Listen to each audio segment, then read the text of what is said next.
नमस्कार साथीहरू, स्वागत छ तपाईहरुलाई फेरि पनि हाम्रो युट्युब च्यानल डिजिटल एनपी टेकमा। मैले Redmi Note 14 4G को बारेमा भिडियो बनाइसकेको छु। च्यानलमा गएर चेक गर्न सक्नुहुन्छ र आज हामी हेर्न लागेको छौं एकदमै धमाकेदार mid range smartphone Redmi Note 14 5G को बारेमा।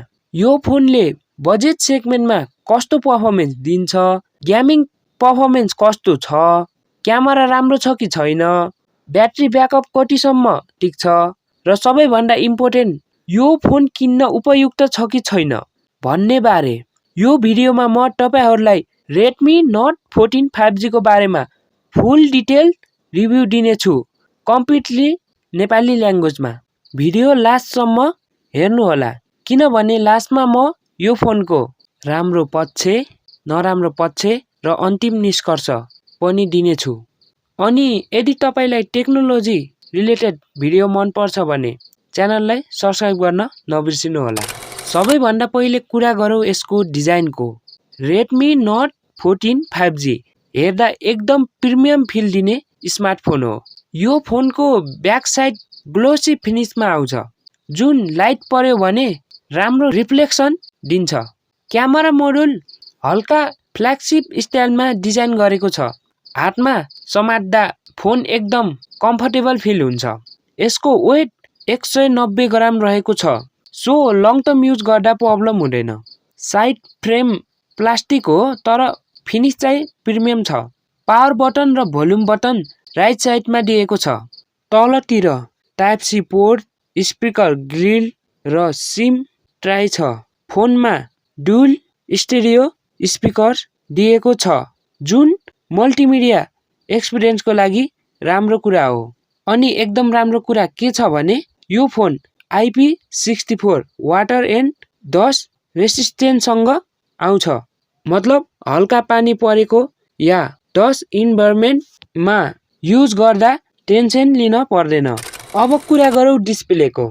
Redmi Note 14 5G मा 6.67 इन्चको एमोलेड डिस्प्ले दिएको छ। रिफ्रेश रेट 120 हर्ज छ जुनले स्क्रोलिङ एकदम स्मुथ बनाउँछ। सोशल मिडिया चलाउँदा, गेमिङ गर्दा या युट्युब भिडियो हेर्दा एक्सपिरियन्स एकदम बेटर स्मुथ फिल हुन्छ।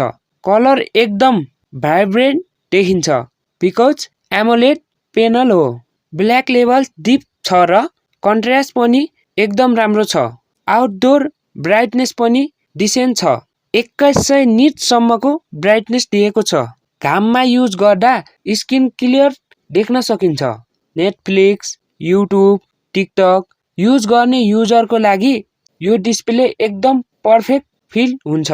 डिस्प्लेमा गोरिल्ला ग्लास प्रोटेक्सन पनि दिएको छ जुन स्क्रैचबाट प्रोटेक्ट गर्न हेल्प गर्छ। अब सबैभन्दा इम्पोर्टेन्ट सेक्सन परफर्मेन्स। यो फोनमा मेडिटेक डिमेन्सिटी 7025 अल्ट्रा प्रोसेसर युज गरिएको छ। डेली युजको लागि परफर्मेन्स एकदम स्मुथ छ। Facebook, messenger, TikTok, Instagram, YouTube जस्तो एप्स स्मुथली रन हुन्छ। एप ओपनिङ स्पिड पनि राम्रो रहेको छ। एनिमेसन स्मुथ छ। गेमिङको कुरा गर्दा PUBG mobile, free fire, call of duty mobile easily खेल्न सकिन्छ। PUBG मा स्मुथ प्लस एक्सट्रिम सेटिङसम्म राम्रो एक्सपिरियन्स दिन्छ। फ्री फायर त एकदमै स्मुथ चल्छ।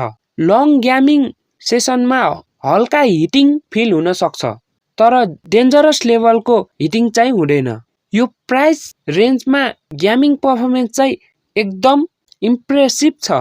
फोन एन्ड्रोइड बेस्ड हाइपर ओएसमा रन हुन्छ। यो एन्ड्रोइड 14 माथि आधारित रहेको छ। युआई हेर्दा क्लिन र स्मुथ फिल हुन्छ। एनिमेसन पनि राम्रो छ। डेली युजका लागि आवश्यक फिचरहरू पनि धेरै दिएको छ। थिम्स पनि कस्टमाइज गर्न सकिन्छ र कन्ट्रोल सेन्टर स्टाइलिश छ।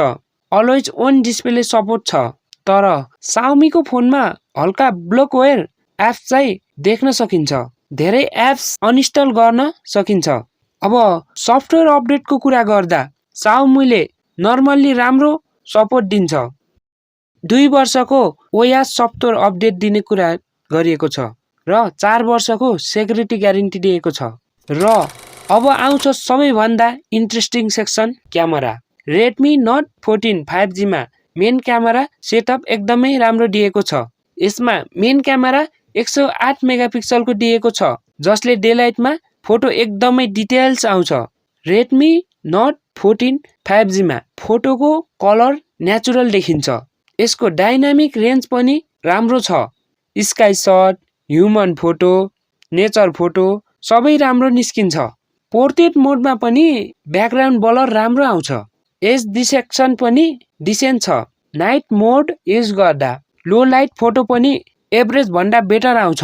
लाइट कन्ट्रोल राम्रो छ, तर फ्ल्यासिक लेभल चाहिँ एक्सेस गर्नु हुँदैन। सेल्फी क्यामेराको कुरा गर्दा सेल्फी क्यामेराको लागि 20 मेगापिक्सलको क्यामेरा दिएको छ, जुन सोशल मिडिया युजरहरूको लागि एकदमै राम्रो छ। स्किन टोन्स पनि नेचुरल देखिन्छ। भिडियो रेकर्डिङ 80p सपोर्ट गर्छ। स्टेबलाइजेसन एभरेज छ। यदि तपाईँ भ्लगिङ स्टार्ट गर्न खोज्दै हुनुहुन्छ भने यो Redmi note 14 5G decent option हुन सक्छ। स्टेरियो स्पिकरको साउन्ड क्वालिटी सरप्राइजिङली राम्रो छ। भोल्युम लाउड छ। मुभी हेर्दा इम्प्रेसिभ फिल दिन्छ, तर बेस हल्का कम भएको फिल हुन सक्छ, तर ओभरअल साउन्ड क्लियर छ।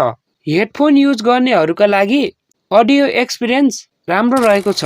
अब ब्याट्रीको कुरा गर्दा 5110 mAh को ठुलो ब्याट्री दिएको छ, जुन नर्मली युजमा इजिली एक दिनसम्म चल्छ। सोशल मिडिया, युट्युब, कलिङ र हल्का गेमिङ गर्दा ब्याट्री ब्याकअप एकदमै सेटिस्फाइड छ। हेभी गेमरहरूको लागि पनि डिसेन्ट ब्याकअप दिन सक्छ। 45 वाटको फास्ट चार्जिङ सपोर्ट पनि रहेको छ, सो फोन चार्ज हुन धेरै समय लाग्दैन। लगभग 40 मिनेटदेखि 1 घन्टाभित्र धेरै चार्ज हुन्छ। तर यो चार्जरमा भर पर्छ। चार्जर ओरिजिनल हो कि डुप्लिकेट भन्ने कुरामा भर पर्छ। यो फोनमा 5G सपोर्ट गर्छ। यो फोन 5G सपोर्टेड स्मार्टफोन हो। फ्युचर प्रुफ डिभाइस हो भने पनि हुन्छ।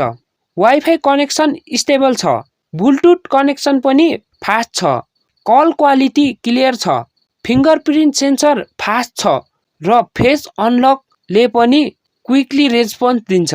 अब कुरा गरौँ यो फोनको राम्रो पक्षहरूको बारेमा। नम्बर 1 120 हर्जको एमोलेड डिस्प्ले।